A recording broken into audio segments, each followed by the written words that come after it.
नमो बुदाय, जय रविदास, धन रविदास, साहेब बंदगी, जय नेपाल, जय भारत, जय मानव। मैं आचार्य महात्मा भूपानंद नेपाल से आज 1 महीना लगभग 8 रोज से मैं भारत भ्रमण में हूँ, जो पूना से शुरू किया था और मुंबई होते हुए विभिन्न कार्यक्रम में भाग लेते हुए एमपी होते हुए दिल्ली का विभिन्न गुरु घर में कार्यक्रम रखा गया, उसमें भाग लेते हुए और बल्ला डेरा पंजाब होते हुए, लुधियाना होते हुए अभी हरियाणा के कई जगह से जैसे इधर अभी शामली लगायत अभी ये क्या जगह का नाम है, कपाल मोचन में अभी मैं आज 3 घंटा हुआ आया हुआ। अर्थात मैं इस भ्रमण में इसका मेन उद्देश्य है कि मैं नेपाल के अंदर मैं अपने माँ बाप का छोड़ा हुआ 30,000 स्क्वायर फीट जमीन पर साझा मंचालय धम्म पंचालय, जिसके अंदर 5 ठोआले का निर्माण करना है, धमालय, शिक्षालय, पुस्तकालय, औषधालय, विश्रामालय, और उसके लिए प्रोग्राम रखा है 29 मार्च से लगभग 3-4 अप्रैल तक चलेगी। उसके लिए मैं इनविटेशन देने आया हूँ, निमंत्रणा देने आया हूँ। और ये सभी जितने भी हमारे महापुरुष हैं, चाहे वो कबीरपंथी से जुड़े हों, रविदास जी से जुड़े हों, बाबा साहब से, बुद्ध से, जो भी महापुरुष से जुड़े हों, उन सभी को हम इन्विटेशन कर रहे हैं उस प्रोग्राम के लिए। और उस प्रोग्राम को सफल के साथ साथ वहाँ जो पंचालय की बनाना है उनको भी निर्माण के लिए। अब इसमें एक बात और हमने विशेष रूप से कहना उचित समझूंगा कि हम जिस भी संगठन में जाते हैं, चाहे रविदास जी का है या बाबा साहेब का है या कबीर साहब का है, बुद्ध जी का है, जिससे भी आश्रम है कहीं पर, कहीं किस नाम से, किसी नाम से हैं, उसमें हमने क्या पाया, तो सबसे पहले एक रूपता नहीं पाया। अब जैसे एक उदाहरण ले ले सिर्फ रविदास जी महाराज जी का, तो विभिन्न रूप का संगठन है, नाम का संगठन है, और उनके अंदर जो जैसा मैं कह रहा था कि एक रूपता नहीं है, अर्थात उसमें विभिन्न, जैसे कहीं उसमें आरती गाई जाती है तो उसमें कई चीज़, मुझे डायरेक्ट भाषा में कहूँ तो मिलावट, जैसे जो चीज़ वास्तव में नहीं होना चाहिए या जो चीज़ होना चाहिए पर वो जिस तरीके से रखना चाहिए स्पष्ट रूप में,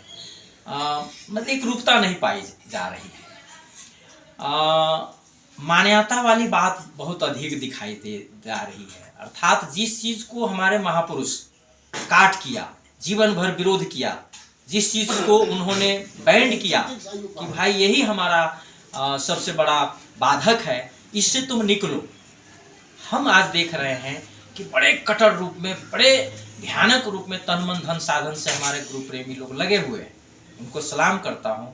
आभार प्रकट करता हूँ मैं अपनी व्यक्तिगत और नेपाल वासी की ओर से। पर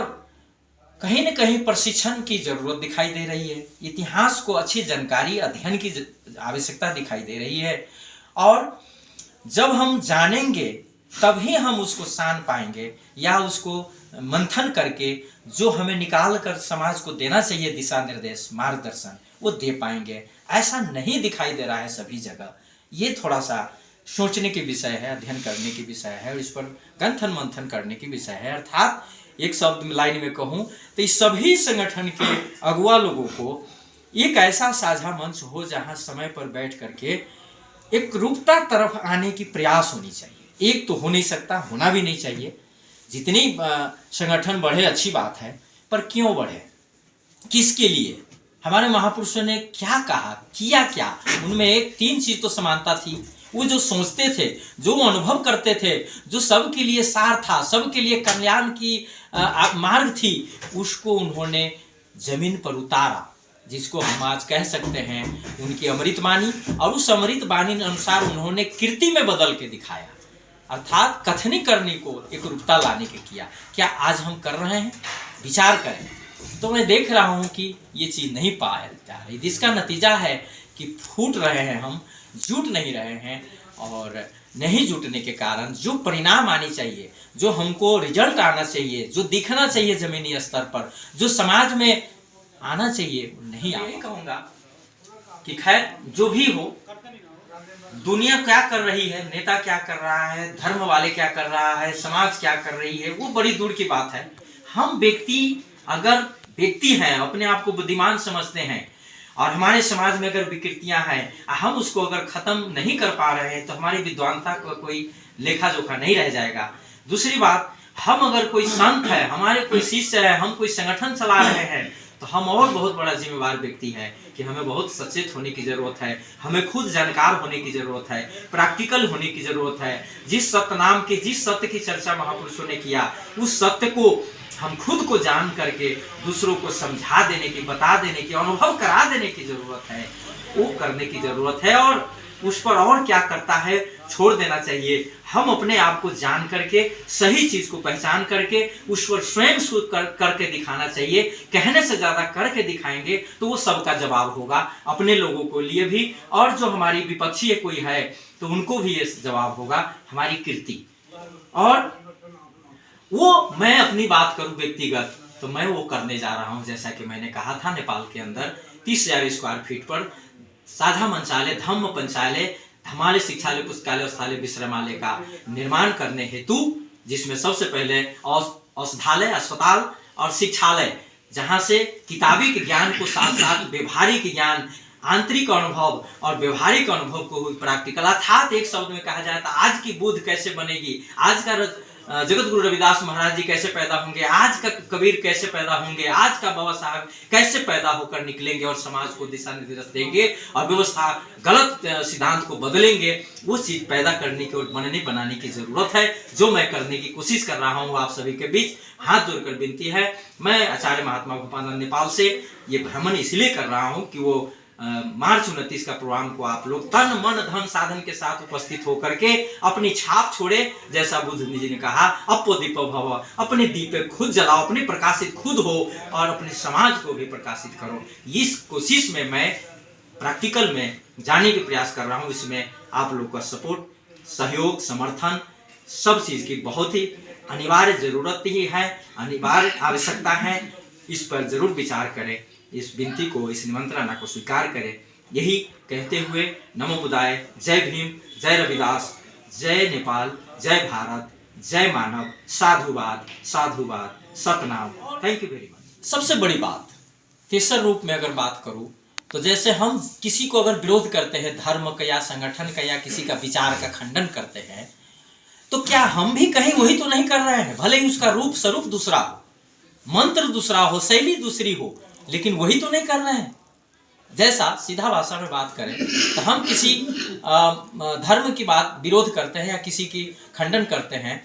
तो हम भी अगर उसी रूप में अपने आप को प्रस्तुत करते हैं, वही तरीके से अगर अपने आप को पेश करते हैं, जैसे मूर्ति को सामने, फोटो के सामने, जो भी विधि पूजा पाठ का तौर तरीका, संस्कृति अगर अपनाते हैं जो अन्य धर्म या संगठन में पाई जाती है, जिसको हम विरोध करते हैं, तो क्या हम क्या दे रहे हैं समाज को? वही चीज दे रहे हैं। तो देना क्या चाहिए कि जो वास्तव में हमारे महापुरुष ने दिया और किया, वो वास्तविक रूप प्रैक्टिकल में होनी चाहिए, न कि दिखावा में। और दिखावा में अगर जाते हैं तो हमारी कथनी करनी में अंतर होता है, और हम में होता है तो बड़ी बात नहीं है, हमारी कोई मान सम्मान नहीं मिला, कोई बड़ी बात नहीं है। हम जिन महापुरुष को नाम लेकर चलते हैं, चाहे वो बाबा साहेब हो, रविदास जी महाराज हो, कबीर साहब हो, बुद्ध जी हो, लगायत का जो भी महापुरुष या वीर वीरांगना हुए, उस सभी को हम कहीं न कहीं अपमान तो नहीं कर रहे हैं। हम अपनी बात उसमें लाद करके, अपनी चीज उसमें फेंट करके, कहीं से सुन के उसको सर्टिफाई न करके, उसको प्रामाणिकता के साथ नहीं फाइंड आउट नहीं करके, जो सुन लिया, सो पढ़ लिया, जो देख लिया, उसी को जो खिचड़ी कहते हैं ना, इस तरह से मिला देना। अर्थात पानी को मथने से कुछ नहीं मिलेगा, दही को मथने से घी निकलेगा। ये कहीं न कहीं हम सुख तो नहीं रहे। तो इस पर विचार करने की जरूरत है, और जब हम जानेंगे तभी जान पाएंगे और समाज को जो चाहिए दे पाएंगे। और जो संत की परिभाषा है, वो संत को तो सरोवर होना चाहिए, समानता होना चाहिए, विशाल होना चाहिए कि उनके पास जो भी दुखी पीड़ित आवे सबका समस्या का हल दे सके,